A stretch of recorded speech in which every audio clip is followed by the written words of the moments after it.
Ok les athlètes, aujourd'hui j'aimerais qu'on revienne à un basique du mouvement, essentiel et pourtant très sous-estimé, la marche à pied. J'avais envie de vous faire cette vidéo car je me suis lancé récemment dans un challenge pendant 30 jours, faire 10 000 pas par jour. Même si je le savais déjà un peu, j'ai redécouvert que marcher plus, ça avait énormément d'avantages, aussi bien sur le plan sportif que de manière plus globale. Voici pour moi 4 très bonnes raisons pour lesquelles vous devriez marcher plus. 1. Ça permet de reprendre le sport en douceur. Ça nous arrive tous à un moment d'être dans une période de notre vie où le sport passe, vous savez, un petit peu en second plan. Il y a d'autres choses plus importantes qui prennent le dessus, le boulot, les études, les enfants. Et la question que vous me posez souvent, c'est comment je trouve la motivation de m'y remettre. La solution classique, celle qu'on voit beaucoup notamment à la rentrée ou quand l'été approche, c'est voilà, se mettre un bon gros coup de collier avec un régime express ou un gros programme d'entraînement intensif. On cherche un peu à se punir de ne pas avoir été assez actif le restant de l'année.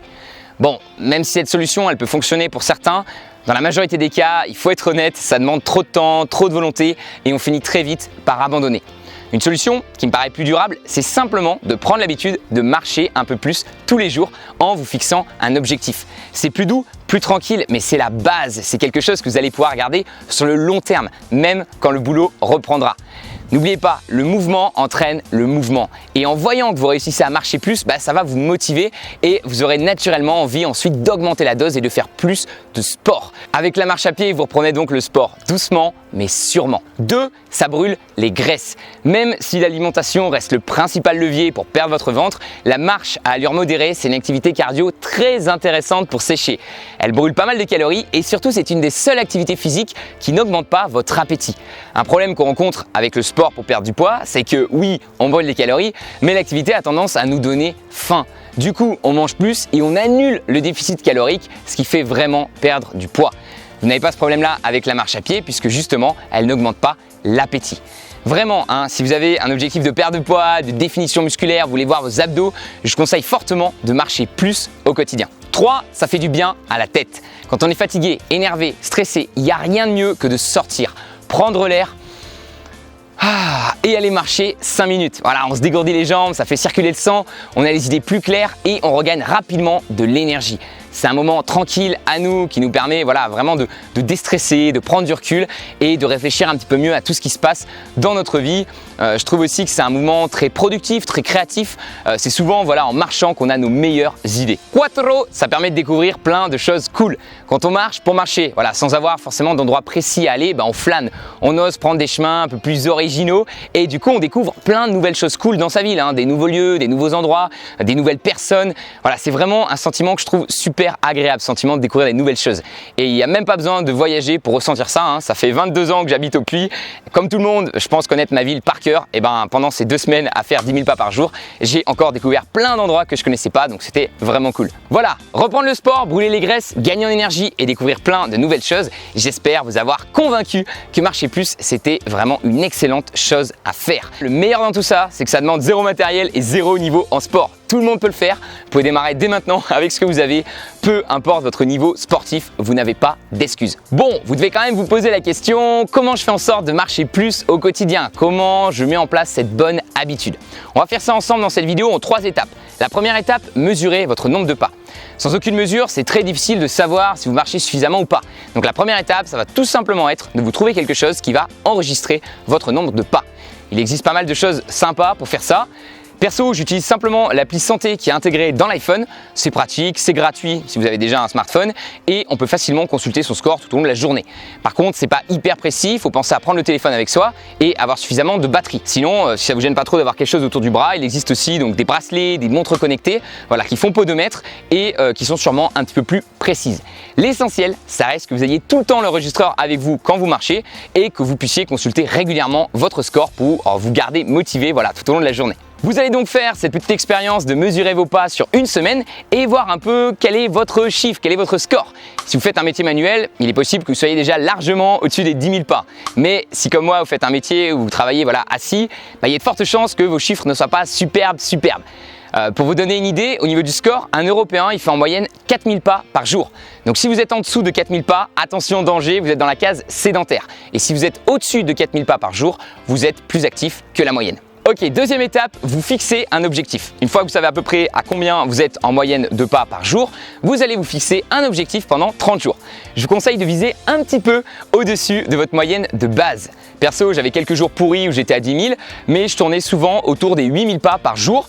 Du coup, je me suis fixé 10 000 pas par jour. C'est un chiffre rond, c'est ce que recommande l'OMS pour une bonne santé cardiovasculaire et ça représente environ 7 km, 2 heures de marche par jour. Évidemment, attention, ne soyez pas trop gourmand, fixez quelque chose de réalisable pour vous compte tenu de votre niveau actuel.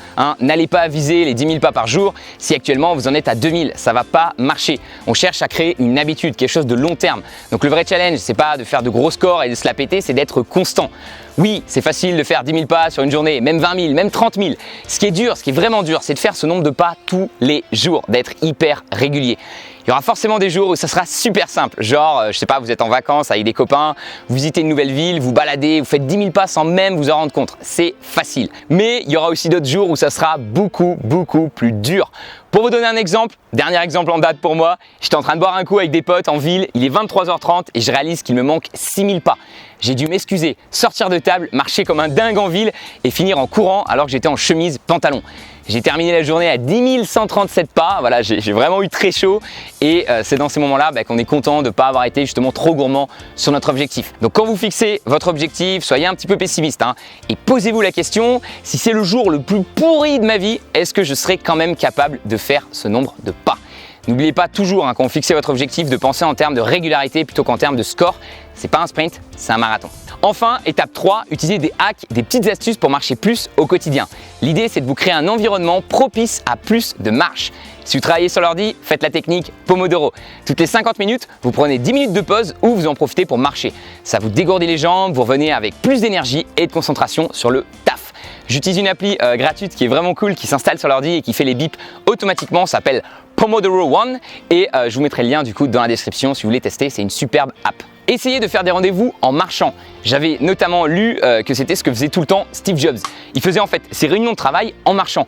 Et voilà, je trouve que c'est une idée géniale et je pense qu'on échange finalement beaucoup plus facilement avec quelqu'un quand on marche avec lui que quand on est tout simplement assis. Un hack tout simple aussi, c'est de regarder régulièrement votre score de pas sur votre portable car c'est hyper motivant. Vous savez, ça devient un petit peu comme un jeu, on voit son score et on fait tout pour essayer de l'améliorer. Après, il y a des choses plus classiques mais qui sont bien efficaces. Par exemple, vous arrêtez 1 ou 2 arrêts de tram, bus, métro avant le vôtre et finir à pied. Garez votre voiture un peu plus loin de chez vous. Prendre toujours les escaliers au lieu de prendre l'ascenseur ou les escalators. Et si vous avez un peu de mal à marcher pour marcher, vous pouvez aussi en profiter pour faire d'autres choses. Donc passer des coups de fil, écouter de la musique, écouter des podcasts. Voilà, ça permet de rendre la marche un peu plus interactive, un peu plus facile. Maintenant, vous pouvez aussi jouer à Pokémon Go, le nouveau jeu qui donne un côté un peu ludique dans la marche. Même si je trouve que c'est pas forcément le top, voilà, d'avoir les yeux rivés à son portable. Je trouve qu'on manque un petit peu toutes les belles choses qu'il y a autour de nous. Donc, si on récapitule, étape 1, trouver quelque chose pour compter vos pas et voir à combien vous en êtes par jour. 2, vous fixez un objectif réaliste par rapport à cette moyenne. 3, utiliser des hacks pour facilement atteindre votre objectif. 4, au bout de 30 jours, faire le bilan et décider si vous voulez continuer ou pas. Voilà, j'espère vous avoir motivé à marcher plus et que vous allez expérimenter vraiment les mêmes bénéfices que moi en vous lançant ce challenge. N'hésitez pas à me mettre un petit pouce bleu sous la vidéo si vous avez kiffé et à me dire dans les commentaires combien vous faites de pas en moyenne par jour actuellement. Ça m'intéresse. C'était Roman, restez en mouvement. Ciao.